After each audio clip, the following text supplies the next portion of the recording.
Final class of 2009 back with another episode of PV versus everybody. And listen, we got a special guest in the building on this evening. All right, we got another show of the deep dive. We're going to be talking about Grambling State football tonight.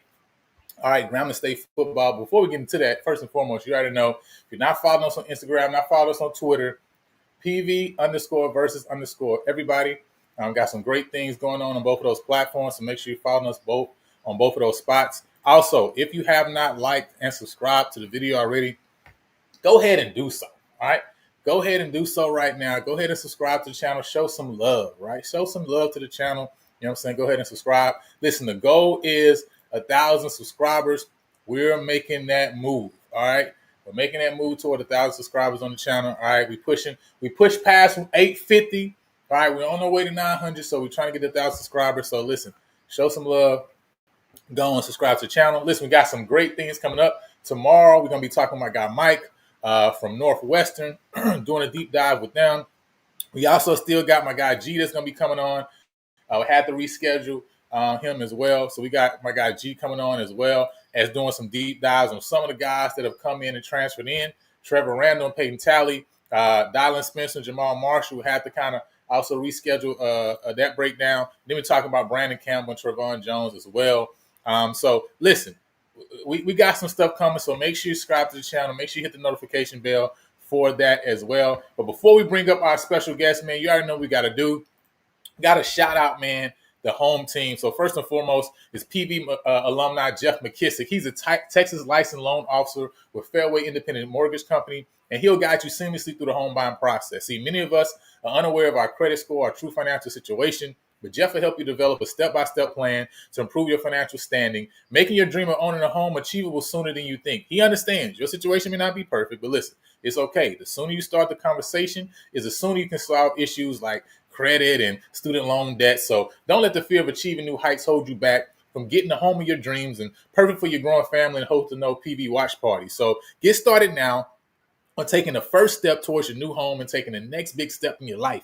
Don't delay. Talk with Jeff today so you can be in your home tomorrow. Listen, after I hook you up with Jeff, listen, we're going to go out. We're going to put that criteria together. We're going to find you the perfect home because you know your boy got that real estate license out here in the Houston area. So we're going to help you to find that perfect home. And listen, after we find it, we got to make sure it's ready for you to walk into, right? And you don't got no issues, right? And in order to do that, man, when you're thinking big about your next home purchase and you want a thorough assessment of your biggest investment, you owe it to yourself to contact Big. That's Blueprint Improvement Group. Big provides home inspections in the greater Houston area and is owned and operated by proud PV Mechanical Engineer alum Neil Harris. He has experienced inspectors who use advanced tools and techniques to assess every aspect of your property from the roof to the foundation. So visit thinkbig.com, or you can text 713-259-0673 to book your home inspection. Support the team that supports the team, man. And so when we're talking about supporting the team, that supports the team. Hey, listen, we got another team that's in the building this evening, and we got a very special guest, Michael Winfield. What's going on? How you doing, sir? Hey, how's it going, man? Thank you for having me. Hey man, hey, we appreciate you for coming on to the show. Obviously, many people know you for your lives, right? That you do weekly, especially throughout the football season. And so I know this is going to be a really exciting one as we get to talk and break down some Grambling State football, right? You know what I mean? I know there's a lot of people that got a lot of questions because Mickey seemed like he's been keeping it close to the chest. Okay, you know what I'm saying? And so I know that people got a lot of questions in the chat. I see some people already going. You know what I mean? So Mickey's saying we got to see what the G is cooking. You know what I mean? Right. Mr. Campbell say we waiting on win. The Grammars say they win the Classic in Dallas this year. You know what I mean? So hey, we got some stuff to talk about. But first and foremost, man, how's everything with you? How's things going, man? How excited are you about this upcoming year for 2025 Grambling football? Man, I couldn't be more excited. We Grambling Knights are excited every year. Last year was a major letdown, disappointed. But when you bring in a new coach, I honestly always said I felt like we let Hugh go a year too soon. But you got to give him a year or so to get in his personnel to fit his scheme. So we can kind of just some growing pains. Yeah, no, that makes a lot of sense. You know what I'm saying? It definitely makes a lot of sense. And first, shout out to Miss Alicia Bell for becoming a member of the channel. Man, we got some great things coming up for members. So listen, you want to be a member of the channel because we got some very special things that we've been doing for members that's gonna be coming up. We also gonna be breaking down a 212 defense, gonna be breaking down air raid system. So we got a lot of stuff for members. So if you ain't got your membership yet, go ahead and do it. I think it's like $3 a month, right? You know what I'm saying? So very, very low key, right? So before we start with this year's team, Mr. Winfield, right? I know you just kind of mentioned a little bit, but let's kind of go back, right, and just talk a little bit about the recap from last year. Coming into the season, what was your thoughts on where this team could be? Obviously, you guys were not happy with what Hugh Jackson had did in those first couple of years that he had. Now, I kind of felt different. I'm not gonna lie. I felt like he was building something, right? But I know Grambling Knights, like you say, listen, strong history. So you say we need you to get to a certain place by a certain time, right? Didn't feel he was there. What do you feel like the alumni, the support system around Grambling? What did they want Mickey to be at the end of last year, and how did you guys feel overall by what you saw? Well, I think being candid, part of the backdrop to the Hugh situation, I kind of suspected was maybe financial. He Mm, brought in a lot of good recruits. He handed over a lot of good guys to Mickey. The drawback is that Mickey lost a lot of key players to Division I programs, and that's particularly on the true. offensive line. And then we had excitement and anticipation with the SWAC Offensive Player of the Year coming in and Crawley, Miles Crawley. But I think his pairing with Dooley didn't really marry well because Dooley does better with a skeleton, more of a running type quarterback. And Crawley probably runs about a 5 flat 40, but he's more of a Peyton Manning type, more of a pro style quarterback. Yeah. And I didn't think we used our best personnel, but you can't put too much demand and expectation in a first year. I don't think our record was indicative of the caliber or quality of the team that we put on the field. Okay. You know, That's good. No, I mean that makes a lot of sense, right? And because that is a question that people have, right? How much do you want to put on a first year person? You know what I'm saying? When they first are coming out, how much time do you give them to, kind of build their program and get to a certain point? And so, talking about, obviously that season and kind of building from there. When you went to the off season, one thing that I think probably was a for a lot of people is that Grambling didn't necessarily go out and bring in a lot of guys, right? They didn't bring in a lot of not just transfers, right, but even a lot of high school guys. Period, right? I think when we look at the mid year in February, 9 guys they brought in doing it mid year. What was your thought process when you saw kind of the signing class that came in at that time? And I think even now, right, I think they may have signed from what I saw maybe like 4 more guys after that in the spring session, right? So again, like and Mickey has said, right. He said, "Hey, we brought back. I think 80% of the guys we had in last year. A lot of red shirt freshmen. I think he said like 40 to 45, 40 to 50 or something, right? Red shirt freshmen from last year. So he didn't think you guys needed to go get a lot of pieces. How did you feel about that strategy in general? Do you like that? Would you like to see something different? What's your Well, mindset? I actually like what we've done. I like what we're doing. When you have a 5-17, 2-6 in the conference, just more of a little breakdown. We were 4-1 at home. Our only loss at home was the Alcorn with the last second field goal buzzer beater.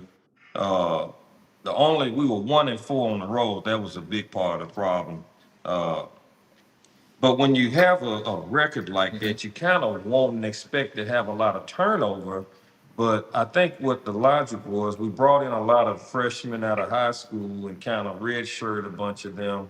We had a lot of them coming back, and Yeah, we lost a lot of our production, but we only lost 3 or 4 transfers. We supposedly lost 4 transfers, but I can only speak on 3 because I didn't find the fourth one. But we really yeah, didn't yeah, have. I mean, you only have so many scholarships. If you get, say, 80 scholarships and you got 78 people coming back on scholarship, you can't sign but maybe 2 more. So I think we were more so focused on bringing in some older people who could help out in some key positions. And I really think we hit home runs. Like, I'm scared for the SWAC, just being real.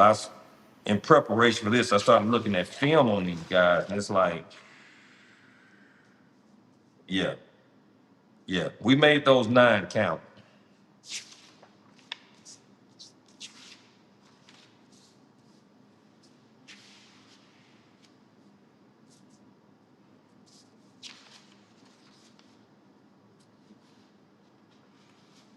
But I think the biggest off-season thing for me from a coaching standpoint, it's not so much about who's there, it's about who's not there. Mickey Joseph is going to take over the offensive plans. I think he's saying he's going to be more run heavy than pass oriented. And I just didn't feel like the scheme that we just didn't make good use of our personnel is what happened last year. Uh, Starting with one of the guys who ended up transferring out, Javon Robinson. He's like 5'10", but he really probably more like 5'8", 5'9". We were throwing him deep balls over the top, trying to go over the top people, contested catches, and that just wasn't good use of personnel. We had 6'3" receivers. But Mickey's gonna call the offense. He's putting the responsibility on his back. He's yeah, accepting the accountability for the direction of the team, and I really, really admire that in him. Jason Rollins, back defense coordinator. I think our defense was pretty good. Our offense just did not produce. yeah, Uh, yeah. we disappeared at the wrong times last year. But a 5-17, that team easily should have been about 8 wins, possibly 9, easily, Hmm. easily, easily. So, and thing I think was interesting was you guys. But when it came to the offensive side of things, you guys, as far as the efficiency, right? It actually last in the SWAC, efficiency. What do you feel like has been tweaked, in this off season to get you guys? You're going to see a lot more success there. Well, the first thing is one of our biggest needs was getting the right quarterback in to fit what they like to do. I was extremely excited to learn that T-Set was transferring in from Southern. He played a lot, had some good years, some good games down there. He's SWAC player of the week 1 week even. Uh, So, when I heard he was coming in, I was like, oh man, y'all can laugh if you want, but T said is actually a pretty good player. I like him. He's a little more mobile than a passer. And that's kind of sort of what we were looking for in a sense. Uh, but last few weeks kind of looking into it, it's not really being talked about a lot. But we've got this kid from Taylorsville, Mississippi, named Ty Keys. He was the Yeah, number 7 dual threat quarterback coming out in 2021. I think he went to Southern Miss first and then transferred to East yeah. Mississippi. So I'm thinking Ty Keys is going to be the favorite. But if we end up playing T-set, I'll be excited just the same. Yeah, and it seemed like from the spring game that they felt T set had the better game, at least that game. But obviously, that doesn't mean he had the better spring overall. And so I think that's going to be really interesting to see that battle because T set, Keys had a great high school career. I think over 14,000 total yards right in high school. And then obviously had a great time at East Mississippi. I think he threw for over 3,300 yards, 33 touchdowns, right? So he had a great time in JUCO. And I think getting guys on the field is important, right? When you talk about really having somebody to be successful, especially in the quarterback position, it's nothing like real snaps and real reps. And so I think that's going to be a really interesting battle there, that Grambling has. But on the other end, that we're going to run the ball to set up the pass, right? What is, and I think I had I saw him quote what he said here, about that. But he said that, hey, he said Grambling's running backs, right, include Talbot, right, but he made the statement here that guys, offensive linemen want to move forward, right, not backwards, and so we're going to run the ball, right. That's going to be the focus of our team. Um, do you feel like Grambling, because you lost, I think, your top 3 running backs, though, right? I think last year. I know you got Tolbert coming back. He's gonna obviously probably be the guy who's that number 1 spot at the bulk of the carries. Do you have the amount of backs, right, and a strength in that room that you feel, hey, we can be a team that can move the ball on the ground and set up the pass? Oh yeah, I mean, and you would think what's in the running back room, but with the right offensive line, I can go back there, warm up a little bit, and get me a few yards myself. Uh, we picked up 2 kids out of Hines Community College, which is right here in Jackson, pretty much where I live. We got Eddie Bennett. He's an offensive guard, man, and he just steamrolls people. He's 6'6", 340 pounds, and was really highly recruited, highly rated. And we also got this big blocking tight end named Cameron Williams. I watched Mm-hmm. all of his highlights. He didn't catch a ball on the highlight tape. He's 6'3", 245. He's from Monroe. Uh, he started out at Southern Arkansas and then transferred to Hines, but he went to Ouachita Parish. But we've made the steps to start trying to get the big beef that we need up front to be able to be a little more physical. Because like in the Bayou Classic, man, our offensive line just took a punishing uh, to the point that we couldn't hardly get the ball off. We couldn't run, we couldn't block, we couldn't pass. They were just too physical up front in the trenches for us. So I think our answer at running back is more so up front in the trenches. Mm. No, that's a good point, right? Because obviously we have a good offensive line. You can really take care of that, right, in the run game. But I definitely thought that was interesting to hear Mickey say that because you knew then that, and I went and looked at the PFF grades for all of the offensive line. You guys have a good amount of offensive linemen coming back with a lot of snaps, right? Kobe Williams played left tackle, left guard last year, 596 snaps. Marquise Mayo, right at right tackle, 442 snaps. Armin Owens also played some time at right tackle, 233 snaps. Taj Martin, 663. And then the only guy that I saw that transferred out was Darius Meeks, had 617 snaps. But then you still also had Alexander Virgil and Quentin Ross both taking snaps at center. So a lot of young guys that's coming back now with time. I think the biggest thing is the run blocking grades were well, for the line be at is on the pass blocking grades, right? Because I think Right. most of the guys had pass blocking grades basically 30% and lower, and obviously that's going to be something that at the end of the day, once guys try to put 6 in that 7-man to the box, you got to be able to hold up, right? So that no matter what this keys, no matter where this T set, they can hold up and you guys can get the ball out. They don't got to go crazy right on the offensive ball. as far as passing the ball, but you are going to have to keep people honest, right? Enough so that you can give those backs that space that you need to move the ball, right? And so I think that's definitely something major that's going to be interesting at the offensive line coach, right? See kind of that next step that these guys take this year, having those snaps from last year. Well, let me say this also. And I went to that Louisiana Lafayette game. I went to a lot of games last year, but first play of the game, we throwing the ball. Now we completed it and we moved the ball, but Right, right. with a quarterback like we had, you kind of wanted to focus and we kind of wanted to pass to set up the run, Yeah, yeah, and we were kind of protecting the fact that we maybe were not as physical up front as we wanted to be. But we would throw the ball on first down, second down. I mean, we throw the ball 3, 4 passes straight. I mean, that was it pushed your defense on the field too fast. If you're connecting and moving the ball, it just moves the game so fast, and it puts more of a drain if you don't have a lot of depth on your offensive line, on your running backs. The biggest problem I didn't like with Grambling last year is, I'm not the coach, but we would run our running back. He'd get in there, he'd have a series. Then next series, we got another running back in there. Then the third series, we got another running back in there. Instead of us, hey, I've got this guy, OJ Simpson, maybe not the best example.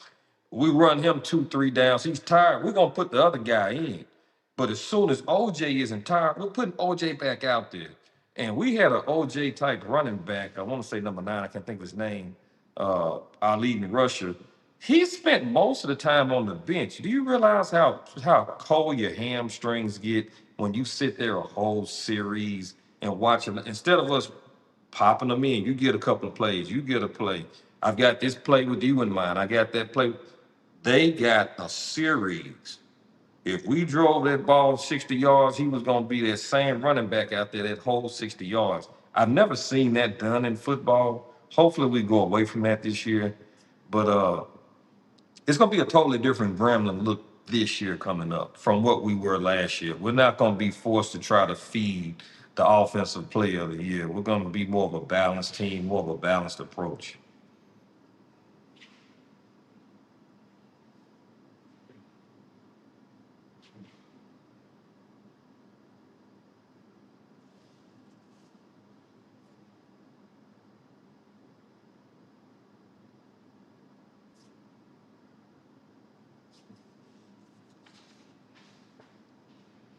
And I think we kind of may not have asked or spoken about it yet, but on the transfer side, when we talk about what we lost, Andrew Jones was the #1 linebacker in the SWAC. He came to us from Memphis. He transferred to Ole Miss. Initially, he was going to South Carolina, but he ended Can up you going to Ole Miss instead. Yeah, I can now. Yeah, I can hear you Okay, now. so I was saying, your top wide receiver, right? He had 43 catches last year. Talking about Javen Robinson, 43 catches, 507 yards, and a touchdown. After that, right? I think the next guy, 19 catches. After that, 15. So he was really the mainstay. You know what I mean? Out wide. Talking about For Devon Frawley on last Robinson. year, who are the guys that's ready to step up in that wide receiver room? Because even though you're gonna look to run the ball, you're looking to basically say, "Hey, we're gonna use the run to set up the pass." You still need guys that can get some separation. You still need guys, right, that can make some contested catches. Do you feel like that young receiver room can step up enough in order to win some of those balls to keep the chains moving, so that you guys can be successful and kind of increase the offense production you had from last year, right? Because like we talked about earlier, end of the season last in efficiency. If you can increase that efficiency, obviously going to give you a chance to kind of have a chance in some of these games. Yeah, well, Nicholas Howard is one of our key returning players. He's 6'3". He's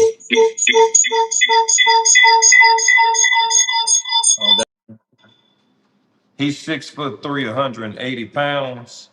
Uh, he had 273 receiving yards and 2 touchdowns on 23 receptions. and he's from Pineville, Louisiana. It's a little different flavor when you got local, homegrown people that grew up kind of following Grambling like yourself, rooting for Grambling. They have a different level of pride in having that G on their helmet.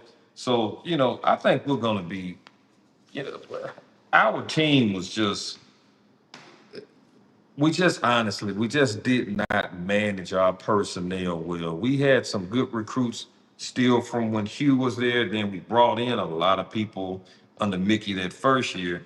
And now with the 9 people that we're bringing in, man, you know, we've got a kid that's listed as a cornerback. Uh, see, can I find him? His name is Tyrell Raby. He came to us from Middle Tennessee State. And apparently he's a defensive back now in college, but in high school, oh man, he was a deep threat. Uh, he's 5'11", 183 pounds, very fast, very quick. He can run every route in the pass tree. He's not afraid to go across the middle. I expect him to switch over uh, and fill in some of that gap with us losing Javon Robinson. And Javon was our leading receiver because we kind of focused him a lot. And he was in that little slot position. So that had our best receiver going up against your third DB 9 times out of 10, which is kind of not fair. He was not an outside receiver, though, just because of his height limitations. I don't think Mhm. he was 5'10". Uh, So but so Raby's gonna be playing on offensive side of things. Not he's not playing at DB. he is listed as a defensive back, but if you go back and watch his highlights and tape, all you see him play is wide receiver. He is a Oh, monster. was that his high school tape or was it the High college tape? school, high school. I don't Oh, okay, think I he got you. really Yeah, played much at Middle Tennessee necessarily. yeah, But he, if you watch his high school yeah. film, he's playing receiver every down. Yeah, he played DB at over at Middle Tennessee. I know that's where he mainly saw the field. So I guess high school. I know a lot of guys go. They play a lot of snaps at different places, especially if they kind of special like that. What I mean, in Louisiana, Mississippi. But at Middle Tennessee, I think he had 301 snaps last year at wide corner. So I mean, that's mainly where he plays. He didn't have any snaps No, he didn't no. have any snaps at wide receiver. I would But like to see him get that's some all. snaps at wide receiver, if not doing some both ways. That kid is special on offense. If we're Yeah, lacking depth, yeah. he's gonna definitely. I mean, it's gonna be interesting. But I mean, if he's brought over, I know there, and we can get to the defense now too as well because I know there were a couple pieces that you guys, not a lot of pieces you lost on the defensive side, right? But a couple main pieces, right? And so I know he's a guy who total right over 800 snaps coming from Middle Tennessee out at that wide corner position. I know he's probably the guy that Loomis is looking to come and fill a specific spot for him, right?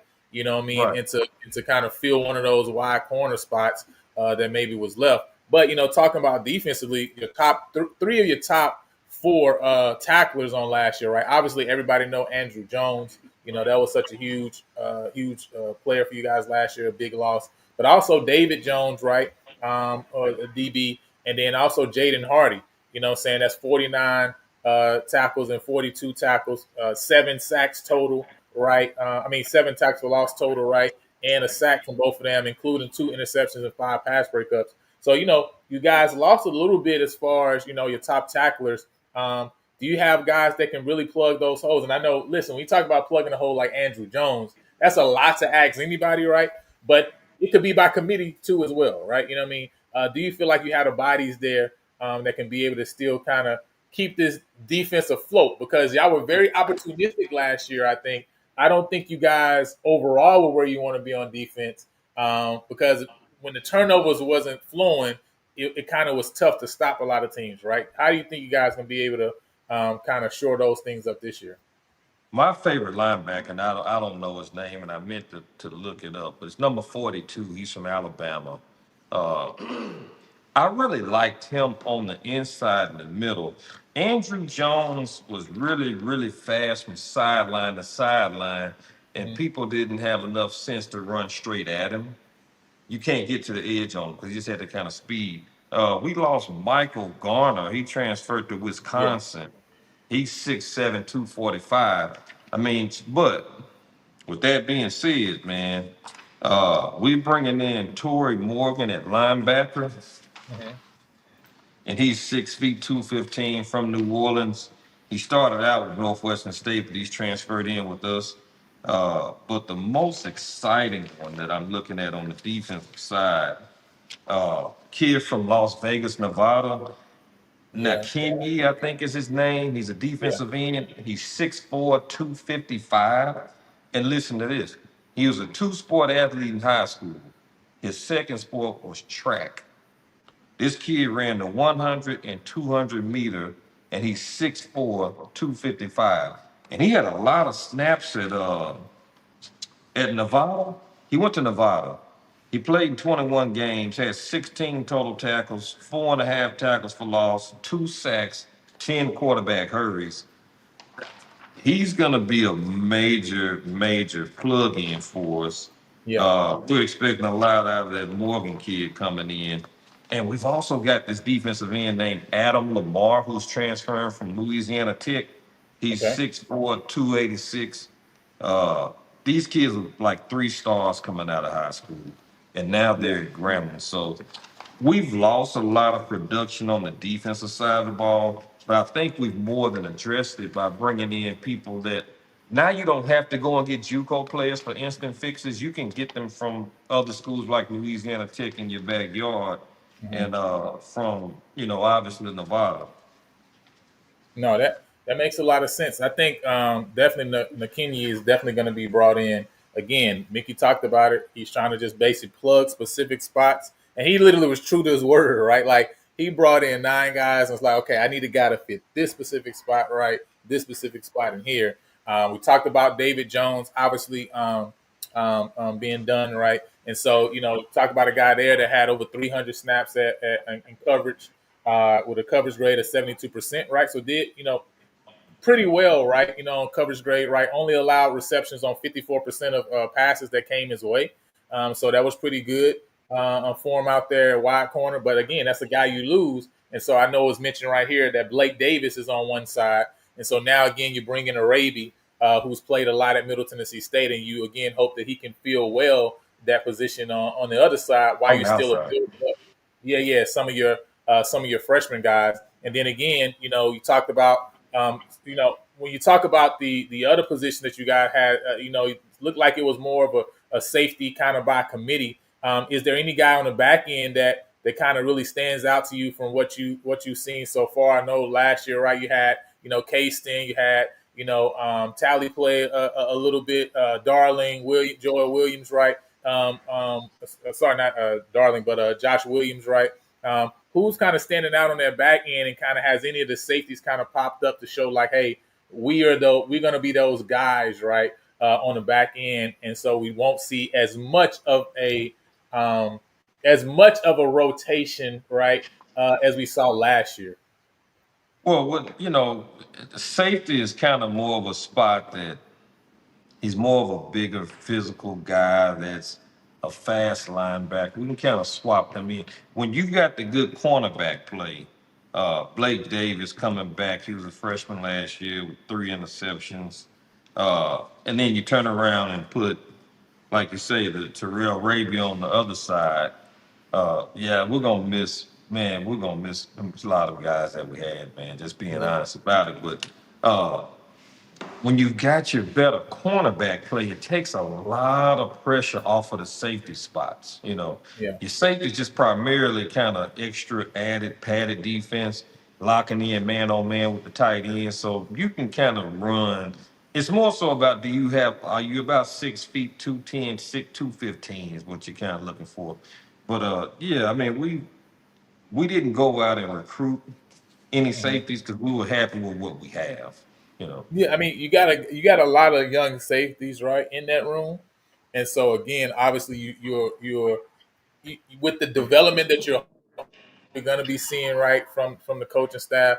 You're hoping that these guys develop right and come up. somebody has the same thing like we talk about wide receiver though. Somebody got to step up and become that guy though, right? You know what I mean? At the end of the day, it's great to have a committee, just like we talk about a running back. But listen, Talbert, you want him to be the guy though, right? Like, we're gonna let three, definitely four guys right year. But Talbert got to be the main guy, right, to make things work. And I think that's what you saw on the cornerback positions, right? Mickey's putting specific guys there and hoping and saying, hey, we want these guys to work. We know Davis has been well. We're looking for Raby to be on one side. And I think on the back end, right, you're looking for the same because I think, when we look back at some of the games, even at East, I remember that East Texas A&M game, right? That was the one that I specifically watched back. It was very interesting.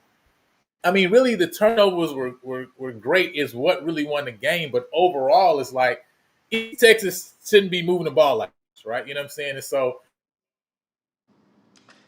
I think that was, and what I don't like is turnover defenses, because you're not going to be able to consistently rely upon that. And that's what we had last year. We didn't yeah, have that big physical umph in there exactly. that we could sledge at you and get you this three and out.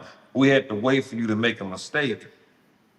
And later in the season, people don't make as many mistakes. By then, you figured out who your best quarterback is, who your best blocker is, your best receiver. You know the system. You're more acclimated to being in front of the crowds and the stand, and it's starting to cool off a little more. And that's kind of what happened to us down the stretch. It was like we were more of a, if you mess up, we're gonna make you pay. Because our defensive backs did not drop balls last year. Our linebackers did not drop balls last year. But if you put the ball where it was supposed to be, it was going to be first down. Mm-hmm. Move the chains, and if you ran the ball up the middle at us, we just were not strong and physical up front. But we've got a lot of our team coming back, returning just about all of our team. Hopefully, our strength and conditioning coaches really, really earn this check during this time period, because that's what we needed. It was we would jump out on people and then just kind of take our foot off the gas, and you let people get back, which is what we did in Dallas with Prairie View. We jumped out on y'all, and I actually kind of was like, stop watching the game. Then next thing I know, it's like, what? What? What happened? I mean, y'all had Savage, so you always got a chance when you got a kid like Savage on the team. But we had y'all put away, man. Well, the game was We had never the game Alabama was never A&M out put of away hand. on the road. But when you can't sustain the runs, you're not physical on the offensive line. That's true. You can't put games away. We were trying to throw, and then once we got up on people, it was like, what do? We're an offensive passing team, but passing keeps teams in the game. So I think we're gonna do a better job of managing the clock and managing the situations this year when we focus more on trying to be more physical on the front and both sides of the ball, being more physical in the trenches. Yeah, and I think why Wayne said when you didn't wasn't able to stop a nosebleed is how he says it, right? And I think that's the thing, right? Trying to shore up those things. And I think again, Coach Loomis is also hoping that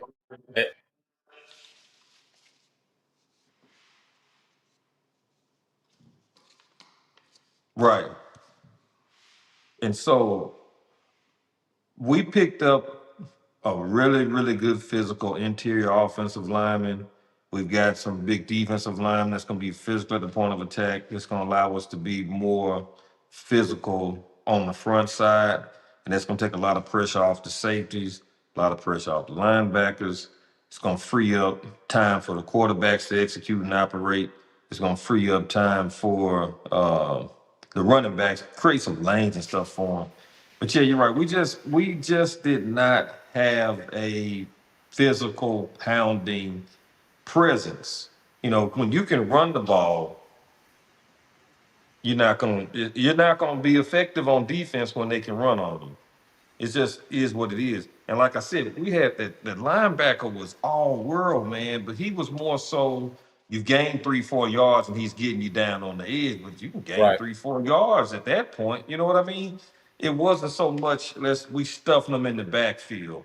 our interior tackles are getting penetration. No, we more so were better on the edge. Is what we Mhm. were good at last year was on the edge. We can't, and we lost that guy number 4. So I think But it's you know, some interesting numbers, right? When you look at, because now I was able to get the stats up. And I apologize, guys, for the computer, the internet. It's anytime it rains over here for some reason, like my internet just started going crazy. But um, you averaged 24 points a game last year, right? Which overall, right, was not bad at all, right? So when you talk about whack, right? 24.7 points a game. But what's interesting about that is you average 24 points a game, but you were 10th in rushing at 111 yards a game, and you were ninth in passing at 170 yards a game. And so, how does that make? Because you forced, you caught 15 interceptions, and because you recovered 11 fumbles, right? And so right. that's where you look at the whole totality of the game, and how do you continue to sustain. Hey, maybe that's just the formula that Mickey gets the defense to use. And we're going to see this year, right? If you got a lot of turnover, then it's going to just change. And you know what? Grambling doesn't force turnover to like Grambling. One of the things that Grambling does is Grambling forces turnovers, right? And turnovers obviously gives their offense a chance to be in scoring position a lot more than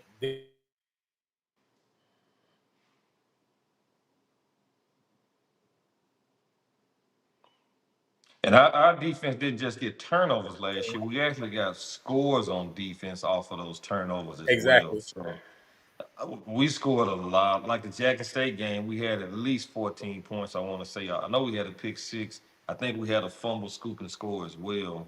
Uh, Pretty sure we did. Like number 40, I think linebacker took one back. So we were getting points from the defensive side of the ball. We practice and we teach. We practice and we teach turnovers at Grambling. So that's nothing unexpected. We bring in the caliber of players that they expect to take the ball. They envision themselves taking the ball. And if you get it in our man one-on-one situation, our kid is more talented than yours. He should be. He's at Grambling. He's at Grambling for a reason. I mean, I, it's just I don't know about that now. That sounds like a stretch. well, yeah, but just be patient. Just be patient. It'll come to you. One thing that I really love, Okay. I talk about it all the time on my show. Grambling and Mickey Joseph doesn't have Facebook, so he's never seen my show. But when we're both thinking alike, that lets me know we're heading the right direction. He say Grambling is everybody's Super Bowl. So this year we're Mm-hmm. gonna give you what you want. We're gonna give you a Super Bowl every week. And that's what our players didn't understand. You've got to play just like it's your last game, every game. Because when Mm-hmm. people see Grambling come to town, Prairie View, that was y'all Super Bowl, without a doubt. Uh, Absolutely not. it's this Super Bowl. When Alcorn came to town, it was their Super Bowl. When we What played makes it that? Southern, What makes it everybody's Super Bowl? I don't because we're understand that. Grambling. Because we're Grambling. Because we're Grambling. See, you Okay. don't have to say, "Hey, man, this is a Lamborghini. It's fast." I just tell you it's a Lamborghini. That's that's what the name Grambling signifies. Miss, Yeah. I don't know about that, Mr. Winfield. I mean, I mean, it's been a long time. You know what I'm saying? And I particularly believe that Grambling is a crumbling dynasty. That's what I feel. Right? I just that's what I see in my eyes. That's what I see before me. It's just crumbling slowly but surely, right? You know what I'm saying? Well, I don't know that it's. I don't think that you can say that Grambling is everybody's Super Bowl. I think Mickey Loomis must be living in when he grew up, maybe like when he was young. He was thinking back to when I was young. I remember what I saw and thought about Grambling, and then at that time it was everybody's Super Bowl. Today, there's gonna be a lot of HBCUs that we gonna name before we get to Grambling and say like, yeah, this is we want to see Grambling. I don't really think that's the reality right now, because you guys Uh, have fallen is off a little bit. is Prairie View going to Las Vegas this year? No, Jackson is going to Las Vegas with Grambling. Oh, okay. But how? I But thought again, it was. I'm asking about. You say that Mickey Loomis said that this is everybody's Super Bowl, right? So that's not just Jackson. That's not a promoter It's saying the it's the Jackson versus brand. Grambling is a, It's is the a great brand. game we can make money off of. It's the brand. You want to be able to say, "Hey, man, Grambling's record against us, they're 30 games ahead of us, but we closed that gap." That's what you want to be able to say. You're not really convincing me. To Yeah, be honest, yeah, like yeah. it's not because I think Grambling. If I ask the question and say which HBCU logo is the most iconic and recognizable, it's gonna be Grambling, right? I would give you Right. that, right? Grambling brand is strong because of Eddie Robinson and what he did. Again, we talking about a long time ago, though, right? But if we talking about today, right now, who is everybody super? No, I'm just being straight and honest with you, right? These kids ain't saying Grambling is their Super Bowl. Grambling ain't been like that. To be Well, to guess be what? We're gonna give them a Super Bowl, whether they want it or not, Okay, well, every we week. can give them a Super Bowl. I'm just being honest and real with you, right? I'm just saying it's a nice Every statement for the fan base who's still living in a long time ago. But you every guys week. have to y'all got to get back to that point where y'all were that team that everybody looked and said, like, if we being straight, obviously most people are gonna say that Jackson. That's the team that they would point to and say, man, because the name of Jackson right now in the general media space, that name has taken off because of Dion coming through there. So people say, hey, I want to see Jackson. Or when they saw what Willie was able to do with Fam, they say, man, I want to get my shot. Alabama State is not thinking, like, even if they win or lose against Grambling is not the team that's going to be on their mind. It's going to be Alabama. It's going to be FAMU, definitely, right? Because they ain't got over that hump at all. And then they also saying we got to deal with Jackson, right? This is just the reality of the situation, right? Not based on how good or bad Grambling is going to be. That has nothing to do with it. It's the brand is still a brand, but in the mind of the general player right now and coach right now, Grambling is not at that echelon anymore. It's just the reality of the situation. And can y'all get back there? Y'all can if you continue, if you win and if you have one of them Broadway type runs again. Grambling can get back to that place, right? You know what I mean? But today in 2025, I don't think Mr. Winfield that Grambling is everybody's super. Grambling will win the West this year. We're gonna win the West this year. We're not gonna be in cat fights with the likes of Prairie View and Alcorn. Uh, we're not That's a gonna. brave right there. That ain't no cat fight. We're not gonna. We're not. We're gonna put the game away. We're not gonna let it come down to a field goal made or a field goal missed, like with Alabama State and with Alcorn. Alcorn made the field goal. Alabama State didn't make the field goal. We're not losing to Texas Southern. We're not going to do that. Uh, I think we got what we need, the upper hand on Southern too. Oh man, I'm very excited. I'm very excited, man. I'm very anxious to see us get back to being who we are. Not who we were, but who we are. You can quote that. We're gonna give you a Super Bowl every week, whether you want one or not. The Super Bowl is coming to town. Yeah, Super Bowl is coming to town. That should be the shirt. That's what we should put on the shirt. Super Bowl every week. Super Bowl. Just have a G with the Super Bowl around it. That's what we should do. Super If Bowl I every see week. somebody say the Super Bowl is coming and I show up and Grambling's there, disappointed. I'm to be honest. I'm gonna be disappointed. I'm Let just me being honest. let I'm gonna be disappointed. I'm gonna be highly. I'm gonna ask for my money back immediately. Immediately, you I'm gonna get my you money back. must you It's gotta like you be told me it's a Super Bowl. You got Grambling there. You telling me the Super Bowl you got Grambling there? I bet. You know what I better see? I I better see Doug Williams on the field. himself. Nah. We got something better than Doug Williams. 50 We got years something ago, better too. than Doug. 50 years younger, too, by the way. Hey, we got somebody better. We got somebody better than Doug Williams coming. You just hold your horses, man. Oh, my. Now, you listen, Grambling people hey, are going to be mad at you now. hey, Like, Grambling, we got somebody I ain't better. got to. Grambling people going to come get you now because you know you're talking outside your Nah, neck man, right people now. don't like Doug that much anymore. Just if we keep it in the book. As a player, though, not as a person and what he's done off the field, but Right. But you know, that's but different. to bringing it to the current situation, Yeah. uh, Uh huh. Grambling is in a rural area. You know, we don't have what Jackson has. Now you're in this NIL era, and it's hard to keep up with it. You know, we don't have the numbers, we don't have the resources, so you kind of see us fall back some. That's only my concern. Can we buy the players like Jackson is buying the players? And I'm gonna tell you what, uh, family member of mine is coach down there at Bethune Cookman, Woody. And he told me, he said, man, they don't have really NIL money down there. So I think they're Mm-hmm. doing a less financially than Grambling does. And just like Valley, I'm Mm-hmm. sure isn't doing a lot. But man, from the area that we come from, it's gonna be hard for us to keep up in the current college landscape. Dion, they hate Dion for how he left. It wasn't just he brought the image back Yeah. and built the image and the brand, he brought them into the technology age. Mm-hmm. He, the 1400 Club, shout out to them. That's my boy. I know him.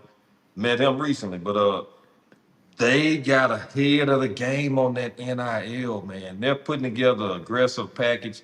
They aren't competitive like SEC, but they're light years ahead of anything else in the SWAC when you start talking about their organization and structure and how they get the money in and how they negotiate with the players.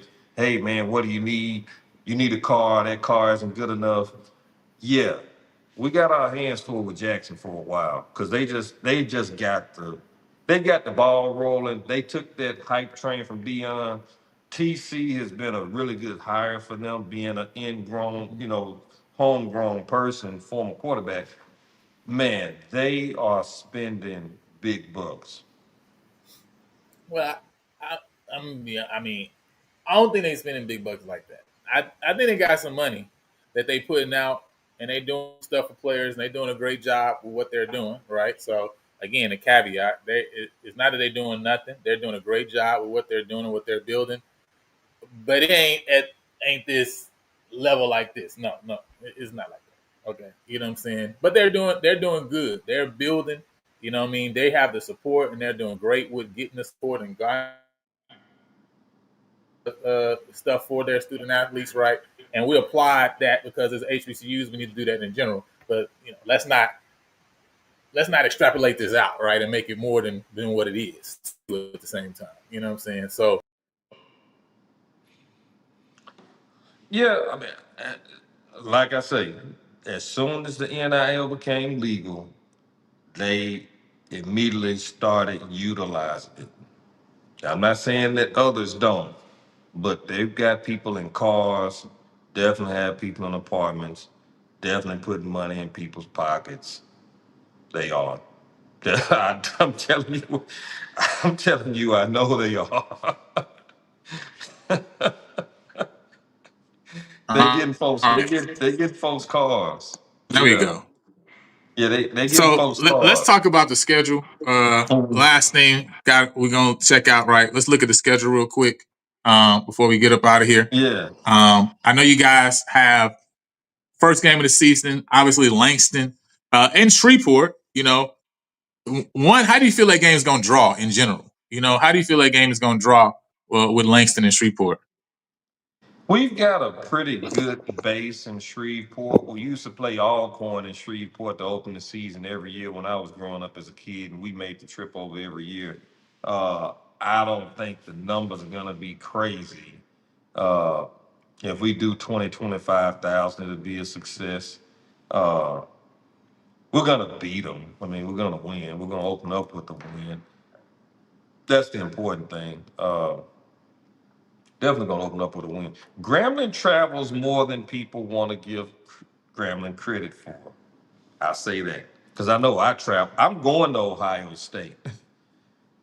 I couldn't miss the Yeah, opportunity to go up there and see. Uh, just to be in that stadium. You know, I me and my guys, it's a group of us. We supposed to be going up for that Ohio State game. Of course, we don't expect to win the Ohio State game, but that's about the only one on there that I wouldn't at least give us a 50-50 chance in. uh, I see a question here too. It says Mickey Joseph on the hot seat. I know he's only on a 2 year contract. What does Mickey Joseph have to do this year to not be on Gramlin's hot seat? Maybe I asked it that way then, since he's shaking I, his. I would not say that he's on the hot seat.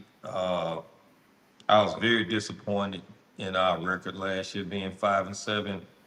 Uh, to be 5-7, we could have kept the same guy we had before.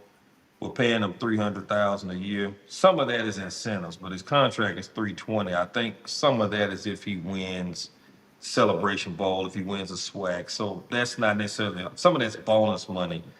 But we can't lose the Prairie View. You know, you can't lose the Prairie View uh, and keep your job. You can't lose the Texas. You can't lose to the Texas schools first and foremost. That's just not something we're supposed to be doing. You can't lose the Pine Bluff. We were in a cat fight with Pine Bluff. Uh, we should be beating Alabama A&M. We have no business losing to Bethune Cookman's. None. Now, none. Alcorn is going to be at Alcorn. Uh, that's going to be kind of a tight spot for them and a tight spot for us because their season is backloaded. Like they play us and then Southern next week, so it's kind of going to be some banging up going in there. But if we can win, I would say, give me 8 ball games, give me 7, give me some improvement. We won 5 games last year. Eight, eight. Yeah, I Ooh, think we that's a need to win. lot. I think. Let's look at the schedule. Langston is a Let's look win. at the schedule real quick. Let me pull it back up because you got Langston first, right? I That's think a you guys. win. Obviously, I think most people would give you Langston, right? Okay, Yeah. Kentucky State. Obviously, I think that's a win. This is a big one, right? Because I think you guys should win this game. East Texas A&M. I really think you That's guys should win this game, that's and I that's three. and I think That's you guys three. should win this now. Well, it's not. Listen, this is the overtime game last year, right? Who are you You know what I talking about mean? now? Right. East Texas A&M. Yeah. They were very competitive, and we couldn't stop them. We just got turnovers. But I think And it was that's the like thing, right? raining. It was like raining or something. It was yeah. Well, I'm counting East Texas as a win. Okay. Well, Going East Texas, on. I think you guys should win that game. I would hope you win that game. So listen, you come into the PV game, you should come in 3-1, right? Should be very high coming into this PV game. Now, I know you say you got to beat PV in order to keep your job.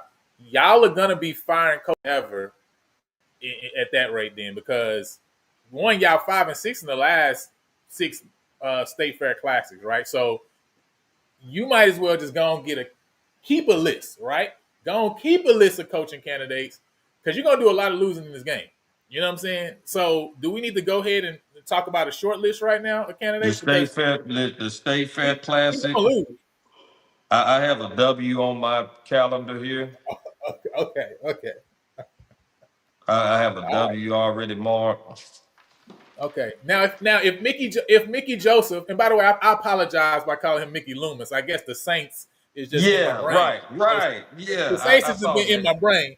But Right. do you think so if he does lose his game, and it's a serious question, right? If he loses to Prairie View, right? If he say he splits the Texas 2-step, right? He wins one and loses one, or say he loses both. Are you still? But say he finishes 6-6 or 7-5 overall. I would have no, Is I would Mickey have, I Joseph would, I would have no problem with that. Prairie View was not the laughing okay? stock that they once were. Prairie View has a Okay. good, solid program. You had arguably the best receiver in the SWAC. You lost Savage to Jackson State. But you say there's no NIL money, but you lost Savage to Jackson State. Uh, I expected y'all He didn't go to quarterbacks to Jackson play. State because of NIL money, though. I don't. I haven't talked to him. I haven't asked him why he went. But in this day and age, like Dion said, must be the money. 9 times out. I mean, Sure, right? I'm old enough now to let people believe whatever they want to believe, I right? don't You know what think I'm saying? he moved. I It's don't okay think to he. me. I don't think Jackson is just the place he wanted to be, city wise. I I live mean, here now. I think that's pretty obvious. Yeah, I think that's I pretty don't. I obvious. don't. I don't think he came to I mean, Jackson because it was going just from Houston to Jackson is kind of a big drop right there. You know what I'm so. saying? Overall, I from an mean, excitement standpoint, and from what you have the ability to do, especially as a college student, right? You know what I mean? Like, you got a few miles drive and you in Houston. Now, that's why people love. That's why a lot of people do love PV, right? You know what I'm saying? I can stay focused during the week, and on the weekend I can go enjoy myself, right? You know what I'm saying? Whether on right, campus or right. back in the city. So it's a lot, but I mean, he didn't go for NIL money, but it is what it is. People can believe whatever they want. I don't think he's on the hot seat though, because I mean he came in, he's had 1 year. I think we're giving him 3 years, regardless of what he does this year. But we do need to see some improvement. That team He that has he a 2 year has is contract better. though. He does have a 2 year contract. Yeah, but I think he'll be good.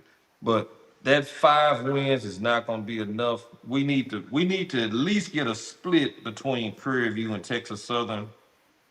We lost to both of them last year. We can't do Well, that. listen, I know which one it ain't gonna be. That's all I'm saying. Well, But I we gonna take it that is since you say it's a dub, we're gonna take it as 2 dubs for you. All right, and we're could gonna we keep it. go back to last year's 5 overtime with the bogus pass interference call that they made for y'all to win? Okay, I'm not gonna do that. Hey, That hey, was but listen, terrible. if you That want to was talk about the terrible pass interference call, we can also talk about the call on fourth down in the fourth quarter where he completely pushed off on the DB in order to make the catch. But we can also talk about that call too because that was terrible. no, well, no. Yeah, y'all got blessed that game. Okay. Uh, Arkansas Hey, listen, Pine I Bluff, love less than highly favored. I love it. Well, Texas Southern, I'm counting as a W. I'll tell you what, I'll give you Prairie View as an L. I'd be shocked, but I'll give that to you somehow. Y'all about the refs again. We beat Texas Southern By the ref. in Okay. in All right. Grambling. We beat Texas Southern. We're gonna Okay. beat Pine Bluff at Pine Bluff. That Okay. Jackson State game, I think they have so much revenge in mind. Traveling to Vegas, I'm not gonna really call that one. Alabama A&M is coming to Grambling. Bethune-Cookman is coming to Grambling. We're gonna win at least one of those two games, and then we'll either beat Alcorn or beat Southern. Take your pick. Okay. We're gonna beat Alcorn. Alcorn doesn't have a quarterback. We're gonna beat Alcorn. Okay. Southern, that New Orleans environment is just kind of hard on us. But I've got us at 1, 2, 3, 4, 5, 6. Alabama A&M is a W2. That's 7. Yeah, yeah, we'll get 7. We don't have to beat Prairie View, and we should be able to still get 7 wins. So then, who do you got? Because you said you're going to beat either Alcorn or Southern, and then are you beating Bethune Cookman? We're gonna beat Bethune-Cookman. So that's I got you at 8 wins then. So that would be Langston 1, Kentucky State, East Texas A&M. You said Texas Southern, Pine Bluff, Alabama A&M, Bethune, and then Alcorn or Southern. I got that. That's 8 Oh wins. man, yeah, hey, 8 wins.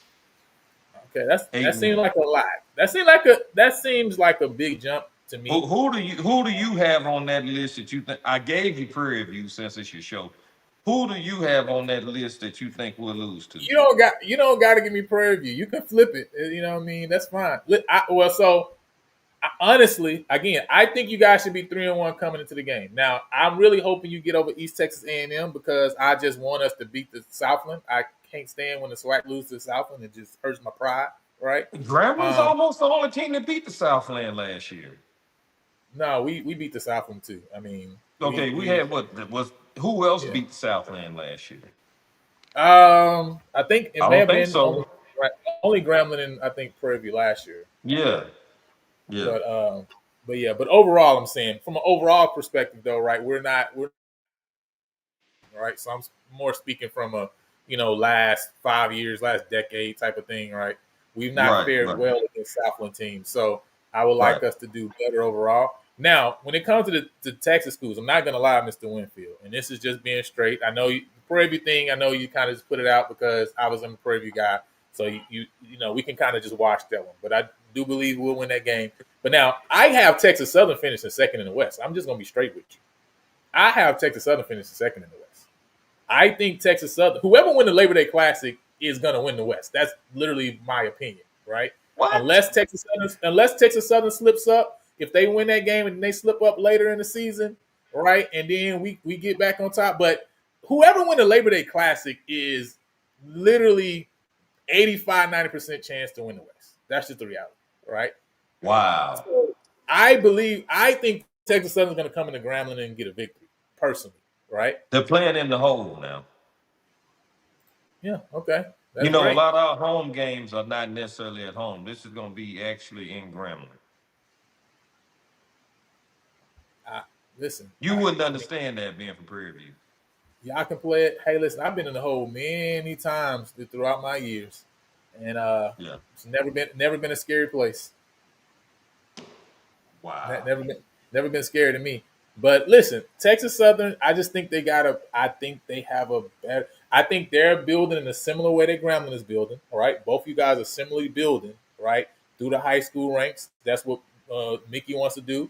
That's what my guy Chris over here Dishman is seeking to do as well. I just think they're a step better. Right, I think they've been able to maintain a little bit more. They've lost a lot of pieces too. To be frank, right?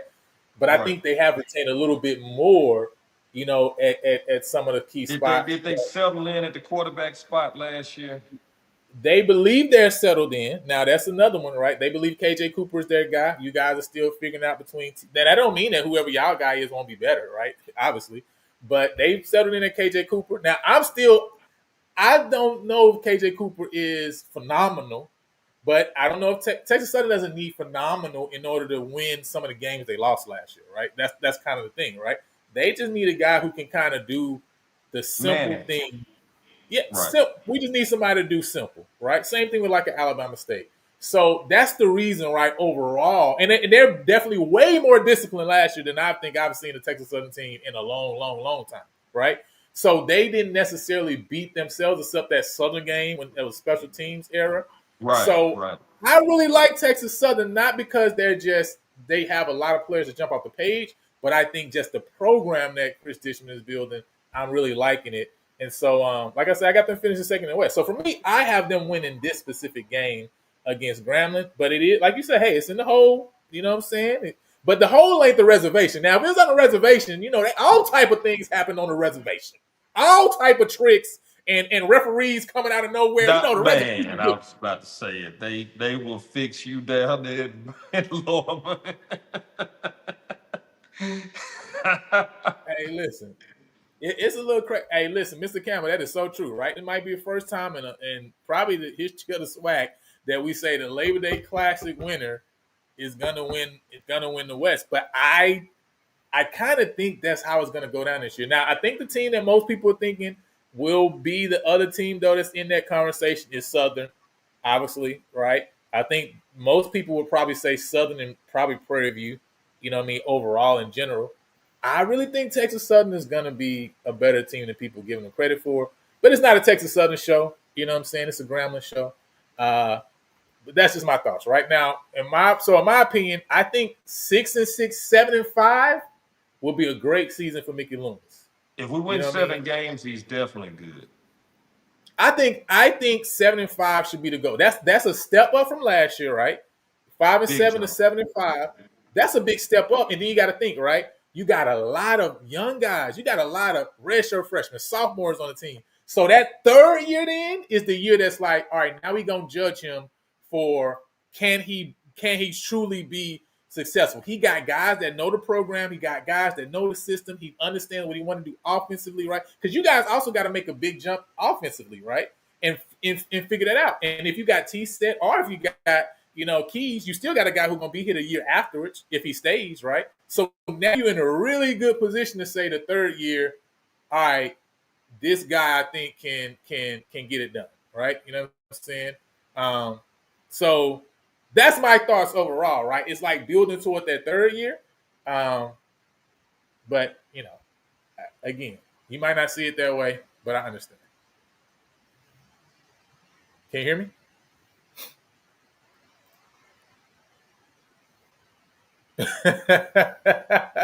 That still might get him fired.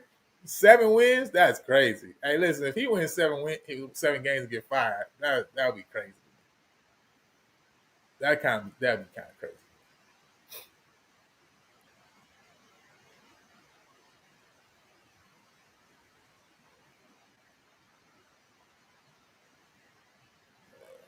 Hello.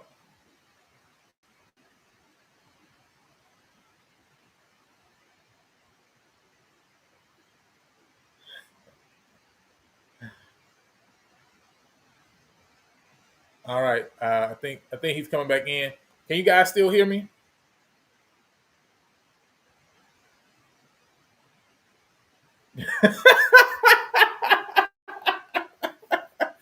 Mr. Campbell, I can't believe in all my 50 years we lost. We seen a PB person talk down to a Grambling person. That is hilarious. Oh man, that is too funny. That is hilarious. Uh, True Seeker, what's your thoughts?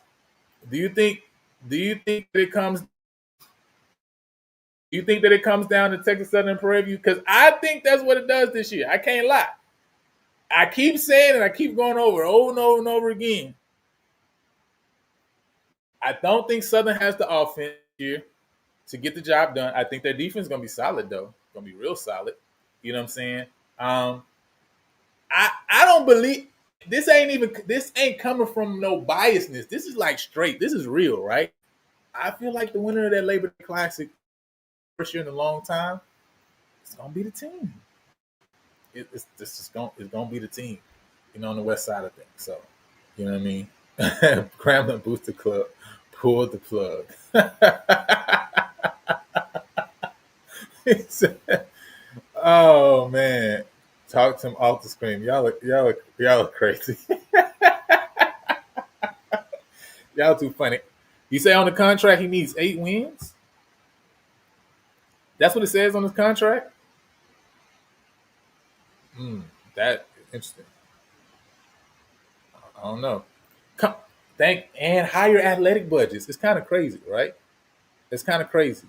You know what I mean? So, hey, Imari, we're gonna be doing a complete show on who is QB1. So make sure you got the notification bell locked. Make sure you subscribe to the channel. We're gonna be doing a special breakdown on QB1. All right. So I got something coming for that I'm putting together. All right. You know what I mean? Because I know everybody wants to know. So we're gonna talk about it, and I'm gonna explain why it is what it is, right? So you guys can know. Okay. So is the option for him or is the option for the school? Is the option for him or for the school? Let me see.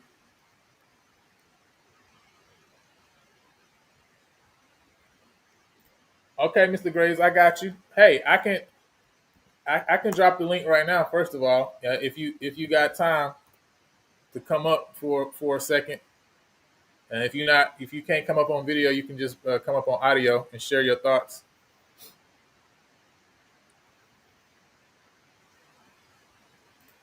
Let me see if I can. And like I say, guys, I have to apologize um, for the stream. Listen, my internet goes crazy.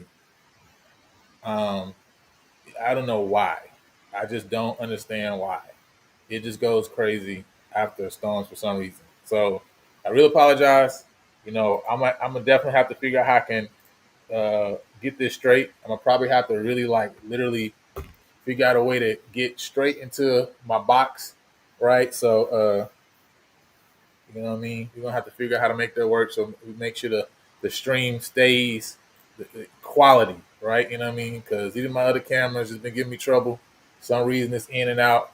So um, we got it back on now. So I apologize for that.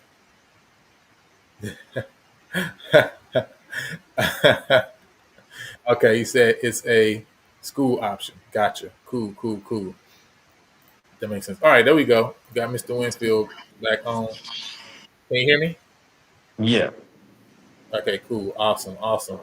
Um, I saw Mr. Graves. Like I said, I dropped that link. If you guys want to jump up, even if it's audio, you guys want to jump up and share something real quick, you can definitely do that. I dropped the link in the chat right there. So just let me know. But yeah, so you think Mickey Loomis gonna be straight? It looks like they said that the school has an option for the third year. Is what they said. So it's a, I guess Mickey Joseph. with Mickey an option. Mickey Mickey Joseph will be in Grambling next year if he doesn't move up Move up where? back to like the Power Five. Oh, you mean like as an assistant coach or something like that? No, no, head coach. Yeah, yeah, Oh, I yeah. don't think. You think he would move up as a head coach and he ain't even won the conference yet? Hey man, he had a tough time in Nebraska during his interim fill-in year, but I think he kind of inherited a bad bunch. But no, I don't feel like he's on the hot seat. You know, we expect more than 5 wins, and we can, you know.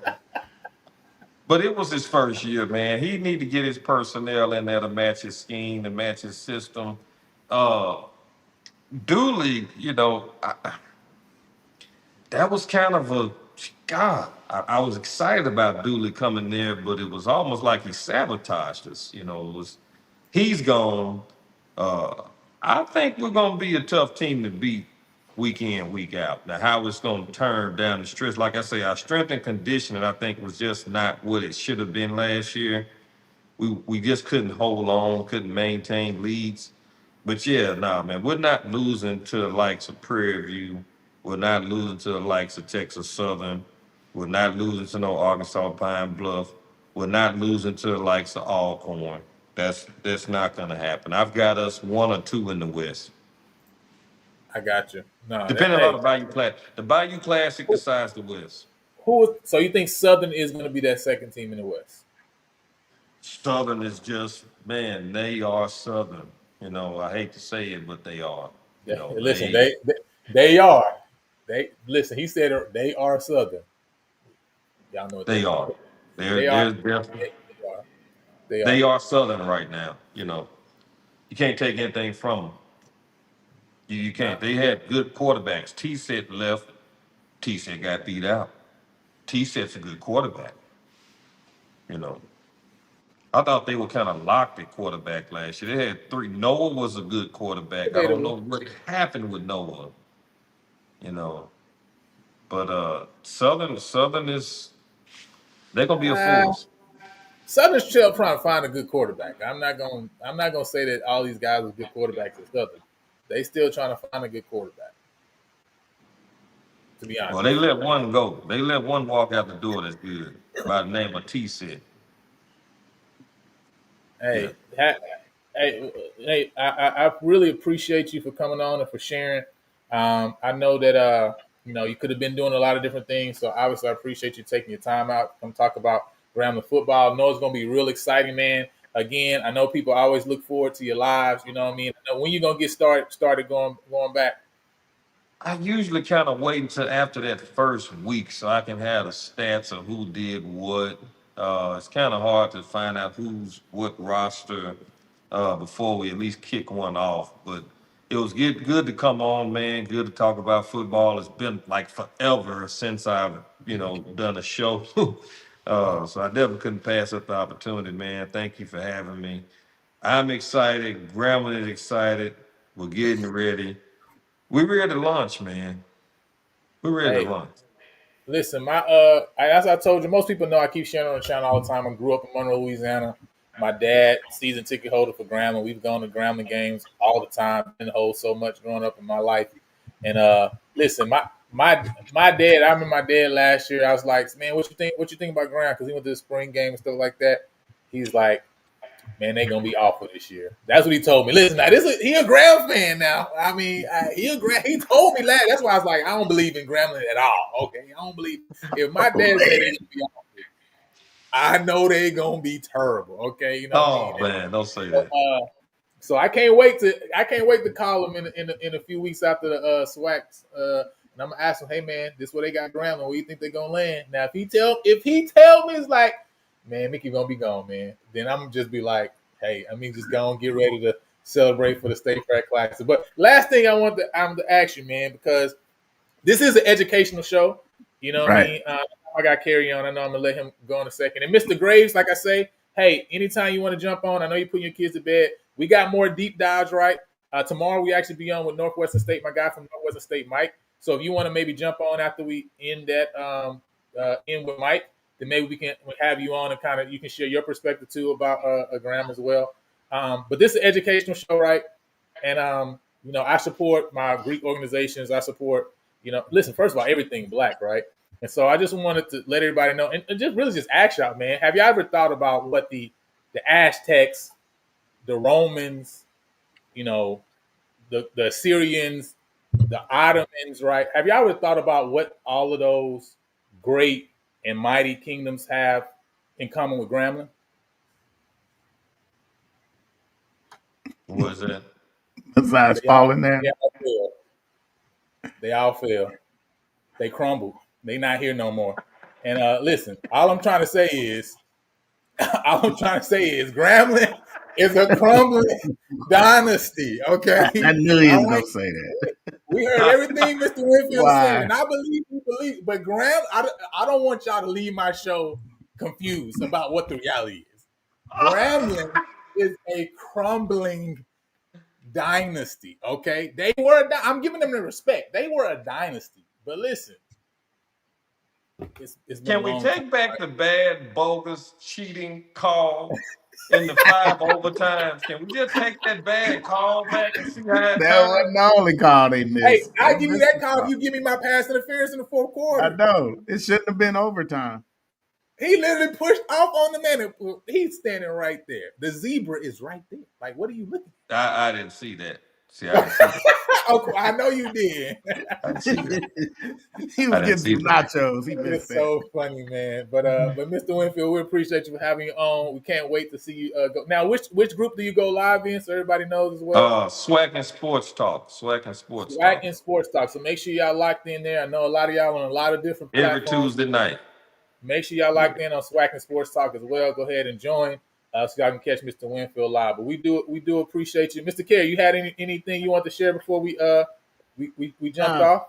Not share. I was just jumped on because I was disappointed that you're going to let Mr. Winfield leave without discussing my favorite part of the football team.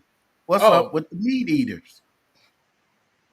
Okay. We did talk a little bit about the offensive line before, you know what I'm saying? But I kind of went fast, so I didn't get to really hear how the D-line he actually went through the actual snap counts of the returning offensive lineman as well. Yeah, I can pull it up again. Yeah. Okay. But we've got a super guard coming in from Hines Community College last night, Eddie Bennett. If you follow Grambling, we had this Bennett kid from my hometown, Vicksburg, Mississippi. Bennett was an offensive guard at Grambling. He played all 4 years. We've got another Bennett coming in now named Eddie Bennett Jr. Eddie Bennett Jr., yeah. 6'6", 340. He was actually an all MACC selection last year. And then they also have, he talked about Cameron Williams coming in. Now he's a tight end coming from Hines. Okay, I heard the tight end. Yeah. Yeah, but he talked about we also have a Daryl Thomas coming in. He's 6'5", 310. From Langston. He was all conference too from Langston. 6'5". That sounds like a good tackle right there. Okay. Yeah. Mm-hmm. Yeah. He's at 310. He's probably going to be more. I don't know, guard at 310. But 6'5", a little tall. He's got the height for the tackle though. Yeah. He got the height, And and then then that tight end, hey, that tight end, Cameron Williams, he's a tight end, but he's really an offensive tackle. He blocks. He's a blocking tight end. He doesn't really do the pass catching thing. Oh, okay. He'll be that Yeah. extra chip on He's those gonna be the outside extra chip. runs. Yeah. He's gonna be the Yeah. extra chip. We have one of those tight ends too. Yeah. That likes to hit people. He likes to hit people. That's what he does. Avis, 2009. 2009 was our last national championship. Just so you know. Um, now, I know we talked about it. I just share right. They're bringing back Kobe Williams, had 596 snaps last year. Marquise Mayo, 442 at right tackle. Armin Owens, right tackle, 233 snaps. Had Taj Martin at right guard at 663 snaps. And then Gerald Wells, left guard at 239 snaps. And then the two centers, Quentin Ross had 493 snaps and Alexander Vigil, 274. They only lost Darius Meeks, who was significant snap wise with 617 snaps last year. The biggest thing, right, talked about how Mickey Joseph, not Loomis, said he really wanted to run the ball, use the run instead of the pass.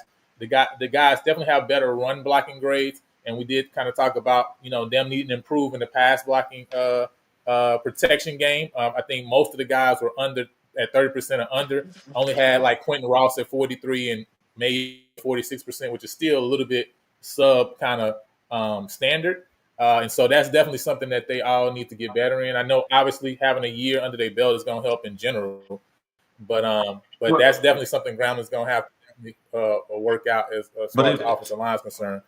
if I could just interject though, we were Yeah, go so ahead. Go ahead. predictable. We were so predictable on the offensive side last year, and Crawley was not very mobile. So, for example, Michael Vick's gonna take less sacks than Peyton Manning.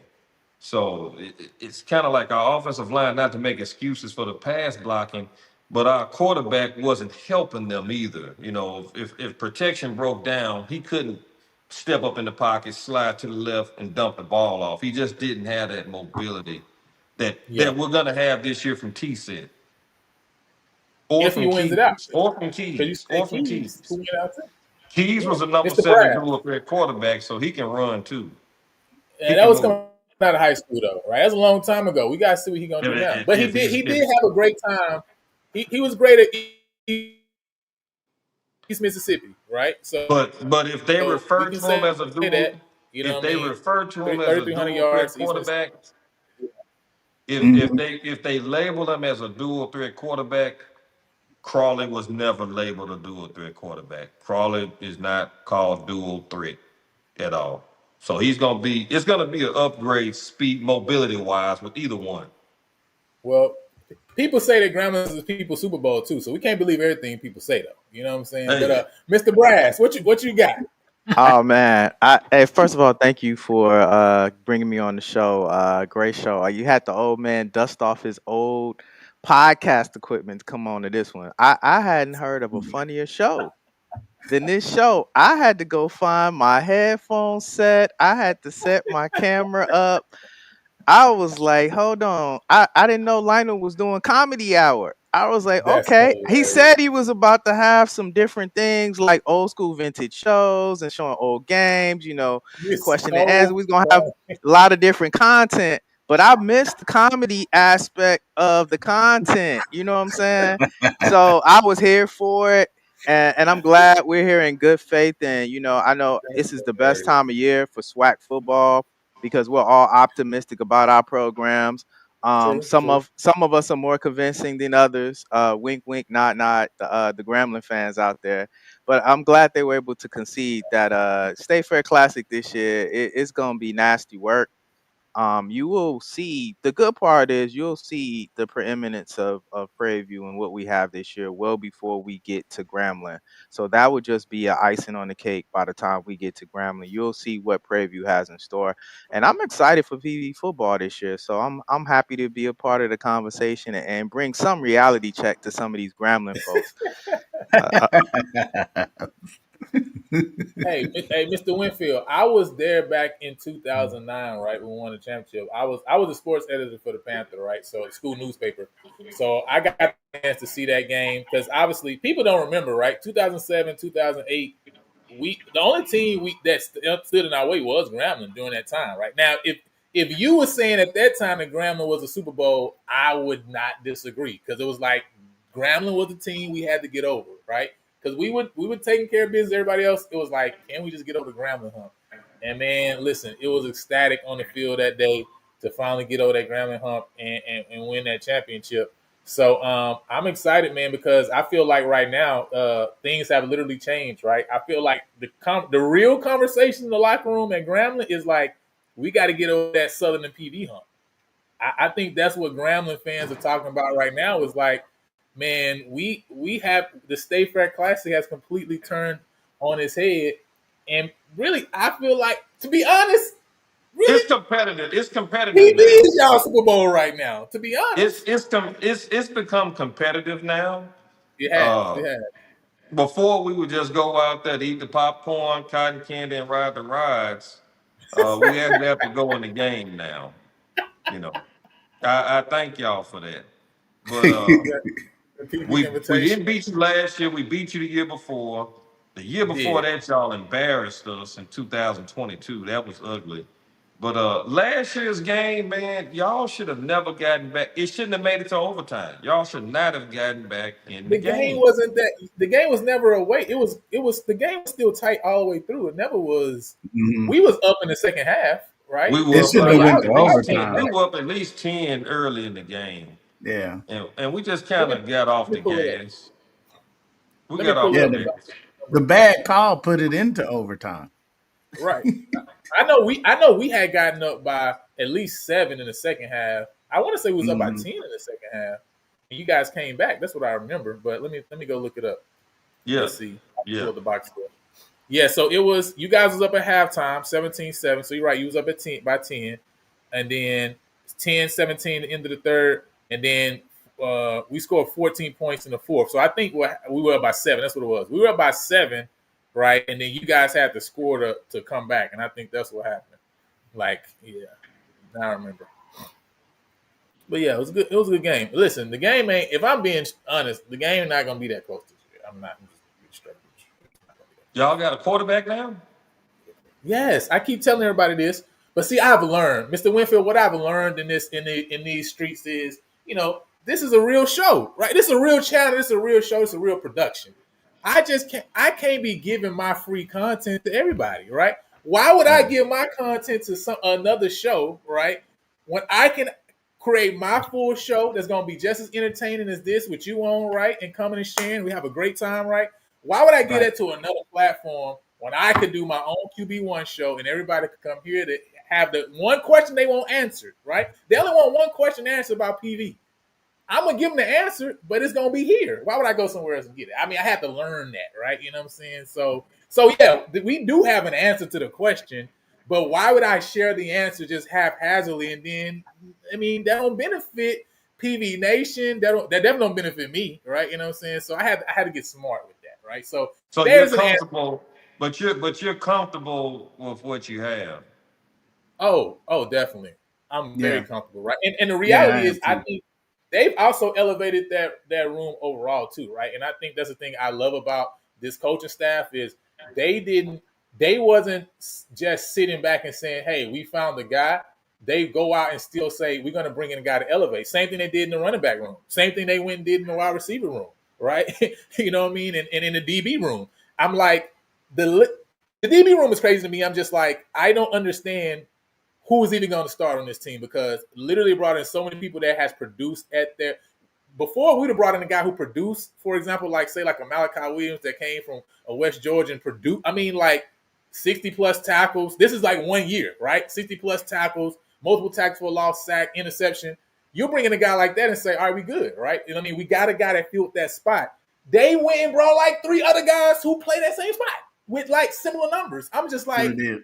who is even going to play, right? Who is going to be a part of rotation? So I love that it's not like no, they didn't get satisfied in any room, right? But again, these coaches came in a mindset to say we don't want to just be swag good, we want to be FBS good. I mean FCS good, right? The top of the FCS. If you want to be able to do that, right? North Dakota State, when they quarterback leaves and then goes to the NFL, they have another guy right there who ready to go in and starting to keep the train running, right? And so that's what I love about kind of this coaching staff is they're not scared to bring in other competition. Like, hey, if you scared of competition because this guy coming in with high accolades just as you, this probably ain't the program for you because we're gonna keep bringing in guys who can challenge you for the snaps you gonna get, right? So yeah, we're comfortable, but we know we got what we want in the room. But listen, So, if so yeah, Savage leaving wasn't a panic button for you. but you got to Well, he remember, right? wasn't. Yeah, he Go wasn't ahead, Mr. factored Gary. in because remember he went Yeah, to the Senior Bowl. He he wasn't was even factored in for the team. he wasn't even in a mindset because he was done really, right? It was only when the Mm-hmm. JUCO ruling came out that he got an extra year, right? So he was never Mm. even in the mindset of like Right, right, having a right. spot on the Future team plans. anyway. Yeah, Right, he yeah, wasn't a part of yeah. the plans anyway, right? And this is not like saying that he's not a good guy that can definitely do some work, right? But Right, that right. was never a part of the conversation, the thought process until the ruling came out. And then as he got to make his decision, right? He graduated this past spring, right? So he gets a Yep. chance to make his own decision. And at the end of the day, like I tell everybody, when October and November come around after this year, he's gonna be on the hill, not on wherever else he go. That's just the reality of the situation. He a alum of the great and illustrious Prairie View University. You see what I'm saying? Right, So right, that's the reality, right? So that's our right. guy. We appreciate him for the work he put in. We're happy he an alum. He made the decision to go wherever he want to go, and we hope he's successful, except against Prairie View if we ever play them, right? But that is what that is, right? But that don't mean we also not excited about what we got in our room and wide receiver, or that we think that we're going to be lacking or something, right? No, we don't. We don't think that. But man, you got to bring me back on for State Fair. We have to link Hey up. man, I would love to have you Oh back on. man, I would that's a love to good have you one. back on. Yes. Yeah, Hey, yeah. I keep saying I don't know why. I don't know wherever you why it's from. Listen, Oh, that was comprehension is very important at HBCUs, right? To graduate from HBCU, you got to have comprehension skills. And I said, it's not that I don't know the answer, but I had to learn as somebody who's producing in this space. Why in the world would I go just give out willy nilly a piece of information that's the if most of y'all got that, that's the information y'all want. Y'all want that name, right? it sure Why is. in the world would I just say that even though I know answers to these questions, right? Why would I just do that? You know what? I'm gonna create a whole show around it to bring you back and say, man, you know what? I want to come back and hear not only the person, but also why that person is the person. That makes more sense to me. If you can't understand that, hey, I can't do nothing for you, my guy. I'm sorry. Okay. So that is what it is. But it don't mean we ain't got nobody. It just means I just have gotten smarter. I gotten wiser, right? You know what I'm saying? So but with that said, man, Mr. Carey, you got any last thoughts? I said I don't know. I guess said fell off, but you got any Um, last thoughts, Mr. Carey? I think I must have maybe my internet went down or something. I didn't hear the prediction for the Vegas game. I didn't make a prediction on that Vegas game, man. I'm really kind of nervous about it. The way we slapped Jackson State around last year, they're gonna be out for blood. That's what I wanted to hear. That What do you feel travel, about Jacoby and food, Morgan, Mr. Michael? What's your thoughts on Yeah. Jacoby and Morgan? man, I love Morgan. I picked Jackson State to win the East last year because of Morgan. That's just how much I like him. Mm. He's a big kid. He's a big leader. About 6'3", 6'4", weigh about 230. Kind of built like a Roethlisberger type. But the thing about him, he's he makes the great throws. Then he'll turn around and miss the easy throws. He Mm. does some head scratching stuff sometimes. But I think in the clutch, he's a big part of why Jackson State struggled early on last year. They were trying to force McCoy to be, and McCoy was about 5'9", 5'10", but he could run. He threw this sidearm ball, but they were trying to put him over Morgan, and that's a big part of why they lost to Grambling because Morgan didn't come in until the second half of the game. And when he Right. came in, it was so under fire that it was just like it was kind of not fair throwing him into the situation he got thrown into. But he's the heart and soul of that team. He is. Now he is. But I don't know. I'm gonna have to kind of give Jackson the nod right now in that because I know they're gonna travel well. It'll probably be about 20,000 or so. It's gonna be a lot of Jackson State people out there in that I stadium. saw that the ticket sales was 52% in Jackson, 48% Grambling. So I think a lot of people Yeah. felt like Grambling wasn't going to travel to Vegas, but Grambling is showing that no, I'm we I'm gonna take going. you. I'm going. I Yeah. haven't got my ticket yet, but I'm going. Yeah, Vegas is a good spot to go to. I expected to see some great because isn't there some Grambling people in California? I A remember lot. seeing some of LA them when we played out there. and LA is about 2-3 hours away, so you're gonna expect to see a lot of LA Grambling coming in. Hmm. A Yeah, lot of LA. yeah, that's going to be a cool game. Yeah, no, I think it's definitely gonna be nice, man. And I'm happy that HBCU Go also is covering it because they do our product really, really well. And so it's going to be great to see how they cover that game. I'm really excited to see. Next week they should be releasing also the other games they have at Swipe Media Day. I'm really excited to see. I love how they're also getting the old coaches to come back right and to be commentators and things of that nature. It just makes the quality of the game right so much better, right? So I really love just the coverage that we're getting from a TV standpoint. So it also let me know then that ESPN probably is not getting as many games as we probably would think because they got Las Vegas Classic, which is probably one of the biggest games going to be this year, right? Then that lets me know, man, a lot of the other class, maybe the Magic City Classic may not be on ESPN, maybe the State Fair Classic not on ESPN, right? So that lets me know that they're going to have a lot of games that HBCU Go has this year, and I'm super excited about that, man. You know what I'm Yeah, I saying? like that. Hey, Isaiah says, tell Graham to save their money. They don't need to show up to the State Fair classes. Just go to Las Vegas because you already know what's happening there. Just go to Vegas. You know what I mean? Oh man. Wow. That's and it's just sad that we've gotten to the point that we get teased and picked on by the likes of Prairie View. But It's a new day. It's a new but day. enough's It's a enough, new man. day. Enough is It's a new enough. day. Enough is enough. Mm. Well, before we go out, y'all already know what I got to do, man. I got to play the clip so y'all can know. You know what I'm saying, before we close out, exactly what it Okay. is. So y'all listen. I'm Tremaine Jackson. I'm the head football coach here at Prairie View A&M. We appreciate you guys for coming and spending your morning with us. Good on that? Yes, sir. All right, number two, whoever gave you the money to come out here and do this, you need to make sure you say thank you. Not just go appreciate it, you need to say thank you to whoever helped you. If somebody allowed you to work and get some money, you need to tell them thank you for that opportunity. Not enough of that going on in our society. We need to get back to that. You understand me on that? Yes, sir. Three, there's some other coaches out here that hopefully you did something to not just pique the interest of our coaches, but pique their interest too if you plan on or want to or aspire to play college football. So hopefully you did that. You need to meet people though. You need to walk around here and not be in the drill, but you need to get an opportunity to meet other coaches, let them know your name, let them know what high school you go to and what class you are, what position you play. It's nothing worse than when a guy walks up to me and goes, Tremaine Jackson, I know nothing about you. Tell people something about you. We good on that? Yes, sir. Last thing, if you plan on playing at Prairie View A&M or you aspire to play at Prairie View A&M, you need to understand it ain't the same Prairie View A&M. It's a lot different now. So what your aunt's husband told you about Prairie View A&M, what he thought it was, it ain't that. Everybody can't play here. It's not just, I'm gonna go down and go to PV. That's no more. If you wanna play here, you have to be as elite as anywhere else. And that's okay if people don't think it should be like that. It's like that. You can come to unofficial visits, you can come to game day visits, you can see how we operate things, but whatever you heard or whatever you thought, it ain't that. That's why we put folks out of camp that don't want to play ball.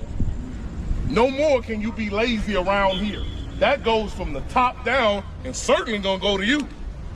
If you aspire to be one of us, it's a certain way that we do things. You good on that? Yes, sir. We'd love to have you, but you gotta be able to play here. You gotta be able to excel here. You gotta be able to help us come off this hill and get on everybody's ass. That's how we do things. And it's a new day. But we look forward to seeing you in Houston, August 30th, against them other folks down there. Everybody up. Yes, sir. Listen, it's a new day. All right, you know what I'm saying, Mr. Winfield. I know you don't like hearing that, but it's a new day. All right, you know what I'm saying.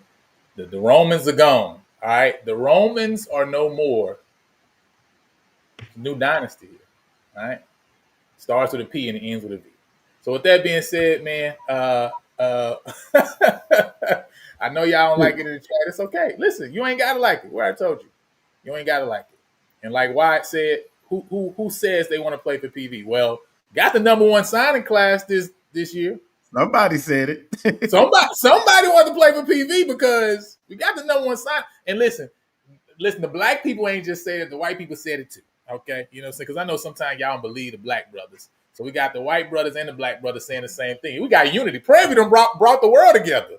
You know what I'm saying? Prairie done brought the world together. We got white and black on the same page. You know what I'm saying? Why are you shaking your head? I know. That's what happens when Grambling starts letting y'all win. That's what. See, Hey, this is what happens. PV was We need to PV was fix that, paying. Mickey. We got to fix Uh-oh. that. Hey, listen. But that said, man, we appreciate y'all for joining us. Hey, make sure you're locked in with us again. If you came on late, right? We got some great shows coming up. We got the G that's going to be coming on. We had to reschedule with G, but he's going Can't to be wait to coming see on. G. Tomorrow we got my guy from Mike from Northwestern State, right? Because again, we're breaking down everybody we playing this year. So we're gonna be talking with everybody. We got Mike from Northwestern State. We're working on UTRGV as well, and getting them on the show. And then we got a couple breakdowns we're doing, man. Talking about a couple of the transfers, Trevor Randall, Peyton Talley. We had to reschedule that. Also, we're gonna be breaking down as well Dylan Spencer coming from UCA and Jamal Marshall, as well as Brandon Campbell and Trevon Jones. But again, this is for members only, right? So if you don't got your membership, again, it's only, I think, like $3 a month, you know what I mean, to be a member and support the channel. So go ahead and get your membership right, because we're going to be deep diving into some of the players too as well. So with that said, man, I appreciate all of you guys, and we're going to holler.